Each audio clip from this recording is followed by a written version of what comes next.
Example number 7 को हल करते हैं हम यहाँ पे। तो एग्जाम्पल नंबर 7 में आपको देखने को मिल रहा है कि ये जो क्वेश्चन है ये मानक रूप में नहीं है। तो सबसे पहले हम इसको मानक रूप में लिखेंगे। तो हमारा क्वेश्चन हो गया इस तरह से, ये हो गया इसका मानक रूप। मानक रूप में लिखने के बाद हम इसका लिखते हैं पी और क्यू को हम लिखते हैं। तो मैंने इसका पी और क्यू लिख दिया यहाँ पे। ये हो गया इसका पी, ये हो गया इसका क्यू।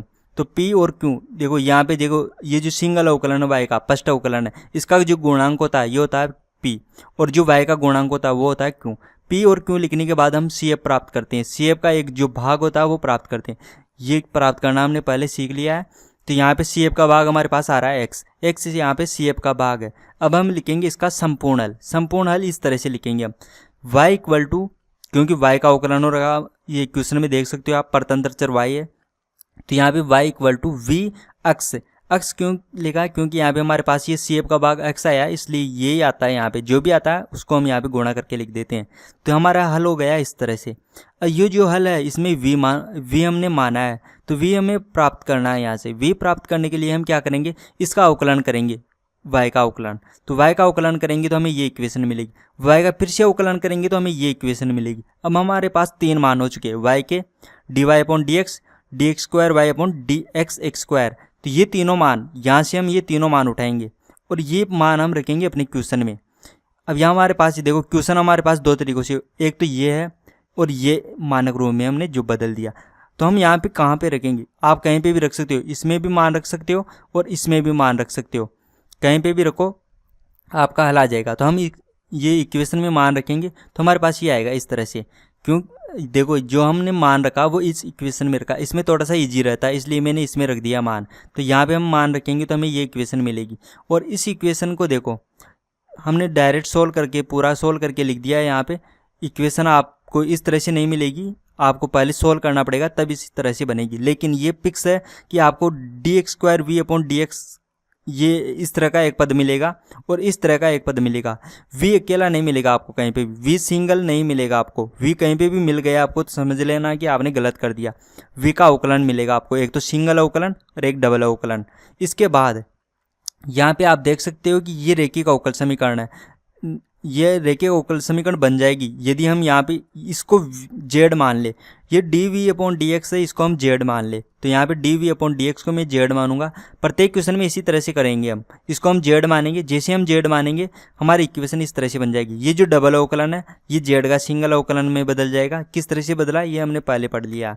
और ये जो है इसको हमने यहाँ पे जेड मान रखा। अब ये रेखिक अवकल समीकरण है, रेखिक अवकल समीकरण आपने पढ़ी है पहले से। तो यहाँ पे देखो ये तो है हमारे पास पी, रेखिक ये जो पी है ये अलग है, ये पी, इस पी की बात नहीं कर रहा मैं, ये दूसरा पी है जो रेखिक अवकल समीकरण वाला।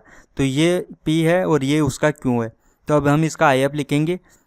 तो आई एफ होगा इस तरह से हमारा, ये हो गया हमारा आई एफ। आई एफ इस तरह से होगा। ये आई एफ की कैसे आया है, तो ये भी इसका सूत्र रहता है एक ई, और यहाँ पे पी का इंटीग्रेशन होता है और पी होता है यहाँ पे जेड के साथ में जो भी गुणा में इसका इंटीग्रेशन होगा यहाँ पे ई की पावर।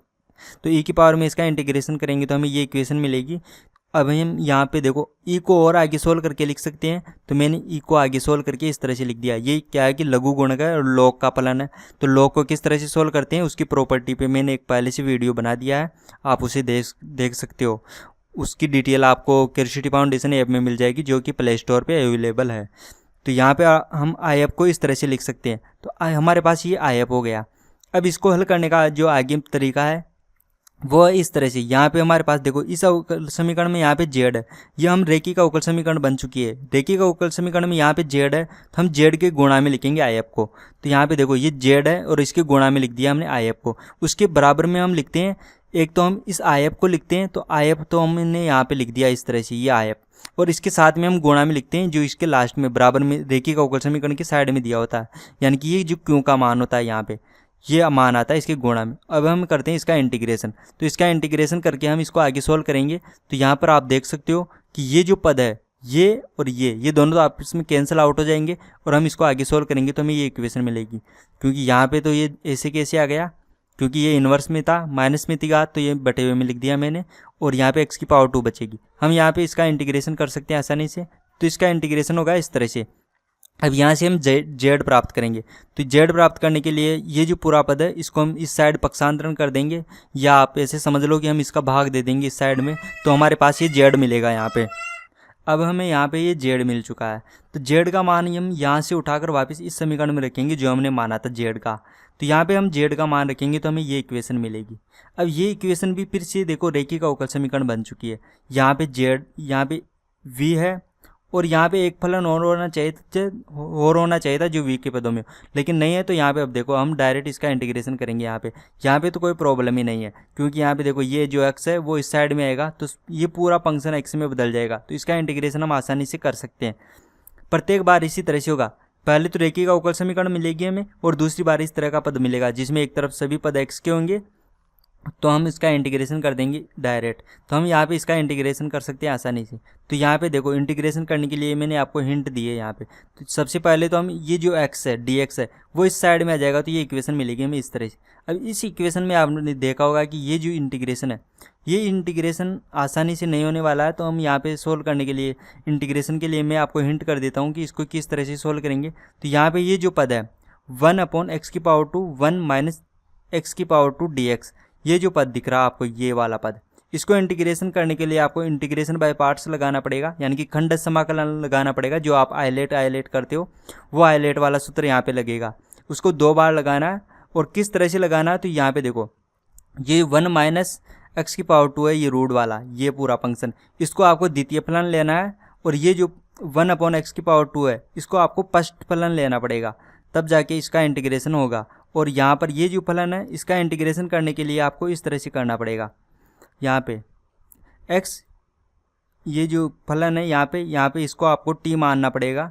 इसको सोल्व करने के लिए यहाँ पे ये जो पूरा फंक्शन है इसको सोल्व करने के लिए, इसका इंटीग्रेशन करने के लिए 1 - x⁻² को आप t⁻² मान लेना, तब जाके ये इंटीग्रेशन होगा।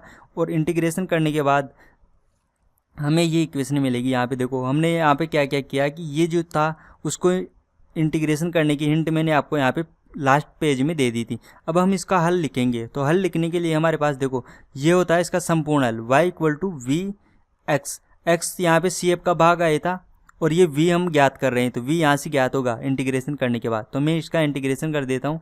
तो इंटीग्रेशन करने के बाद आपको v का मान मिलेगा इस तरह से। ये v का मान उठाकर आप यहाँ पे रखोगे तो आपको इसका हल मिल जाएगा। तो मैं यहाँ पे v का मान रख देता हूँ। तो जैसे v का मान रखोगे आपको ये हल मिलेगा। ये हो जाएगी y का मान मिल चुका आपको, तो ये आपको इसका आंसर मिल चुका है। ये हो गया इस एग्जाम्पल का आंसर। अब हमारे वीडियो से आपको यदि हेल्प हो रही हो तो हमारे यूट्यूब चैनल को सब्सक्राइब कीजिए। और यदि आपको हमारे वीडियो क्रम वाइज से यहाँ पे यूट्यूब चैनल पे नहीं मिल पा रहे हैं तो हमारा जो ऐप है क्यूरियोसिटी फाउंडेशन नाम से, आप उन्हें डाउनलोड कीजिए। वहाँ पे आपको पूरा जो सिलेबस है वो व्यवस्थित तरीके से मिल जाएगा, तो वहाँ पे आप अच्छे तरीके से पढ़ सकते हो।